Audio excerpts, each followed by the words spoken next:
Wait, when did Tim Burton direct an X-Men film?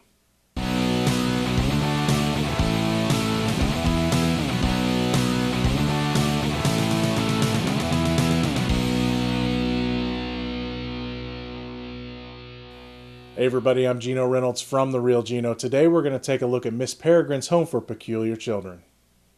When a young man's grandfather is mysteriously killed, he discovers the stories that his grandfather had told him when he was a child are true. There really is a mystical world that can be accessed through time travel and is full of strange, unique, or peculiar characters. What he doesn't know is that an evil from his grandfather's past is also trying to find this world. Look, I have to get the obvious out of the way first. This movie, and probably the book it's based on, is totally inspired by the X-Men and maybe some Harry Potter, but mostly the X-Men. I guess what I'm trying to say is peculiar equals mutant.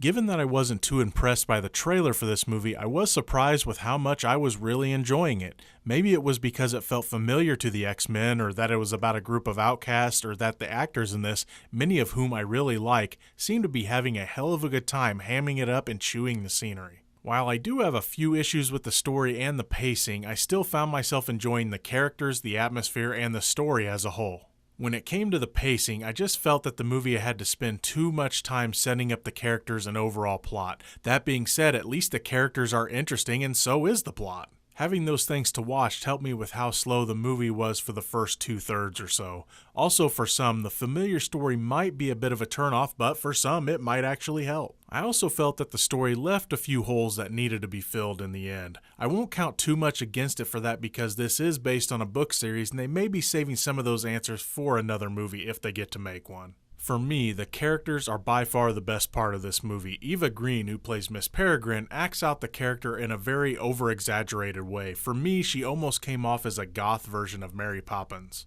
Asa Butterfield is pretty good as the everyman character that has an undiscovered power. Terrence Stamp is a welcome addition as our main character's grandfather. Chris O'Dowd plays the main character's father and has some pretty funny moments. Strangely enough, his character talks about how his dad wasn't the best dad, but he also shows signs of being a distant father. My favorite character had to be Samuel L. Jackson's villain, Baron. He is so ridiculous that it is entertaining. With his spiked up hair and his sharp teeth that give him that veneer lisp to his braggadocious behavior and terrible jokes, he just seemed to be having the time of his life, and I had a great time watching him.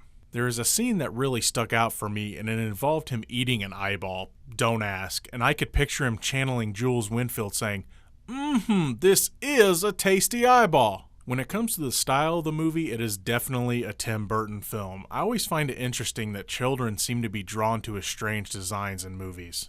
I know I was as a kid watching movies like Beetlejuice, Pee-wee's Big Adventure, and others. It's like a scary but approachable style that seems to resonate with people, especially when the story is on as well. While the plot of this movie takes a bit to get going and at times is a bit hard to follow, especially in the last third of the movie, I still would recommend this one to fans of things like X-Men, Harry Potter, or Tim Burton. If you can sit back and enjoy the familiarity, this one is a pretty good movie, but remember, it's only just one guy's opinion. As always, thank you so much for watching, and if you like what you've seen here, please subscribe to the Real Gino YouTube channel and give this video a like. Until next time, I'm Gino Reynolds from The Real Gino.